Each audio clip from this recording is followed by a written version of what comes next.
Le fermier et son cheval perdu, une histoire d'amour et de sagesse. Il était une fois, dans un petit village paisible entouré de collines verdoyantes et de champs fertiles, un fermier nommé Lee.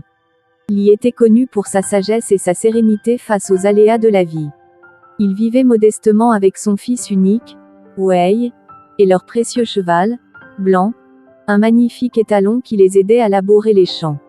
Lee était marié à Mei, une femme douce et aimante qui apportait chaleur et joie à leur foyer. Un matin, Lee se réveilla et découvrit que Blanc avait disparu.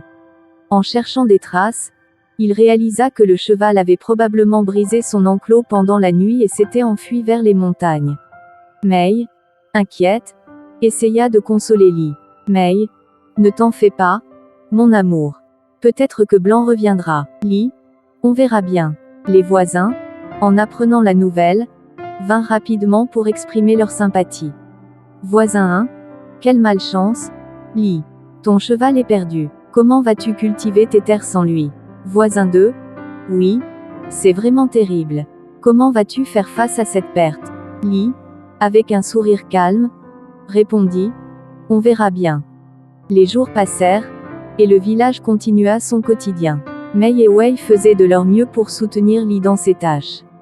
Un matin, alors que la famille travaillait dans les champs, ils aperçurent une silhouette familière au loin. Blanc était de retour, et il n'était pas seul. Il avait amené avec lui un groupe de chevaux sauvages. Les voisins, émerveillés par ce retournement de situation, se précipitèrent pour féliciter Lee. Dialogue. Voisin 1, quelle chance incroyable. Lee, ton cheval est revenu avec une douzaine de chevaux sauvages.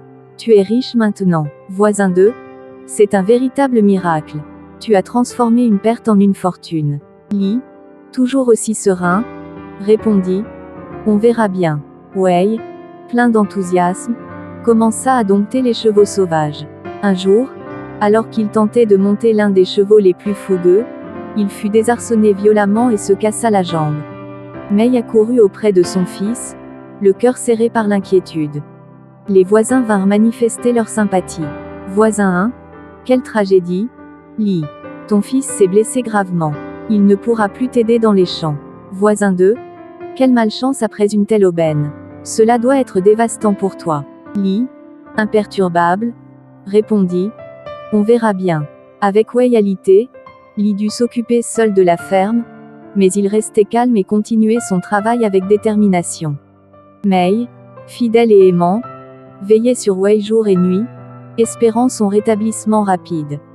Quelques semaines plus tard, le pays entra en guerre et l'armée arriva dans le village pour recruter tous les jeunes hommes valides.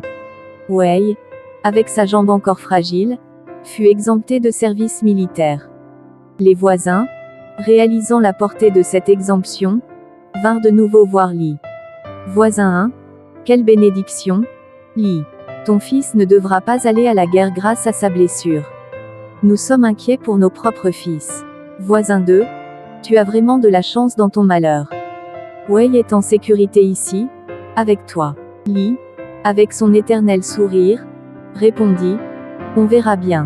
Lee continua de vivre paisiblement, toujours reconnaissant pour chaque jour, et Wei, désormais rétabli, devint un homme sage à son tour, prenant exemple sur la philosophie de son père. Le village prospéra, non pas grâce à la chance ou au hasard, mais grâce à la sagesse, l'amour et la sérénité de ses habitants.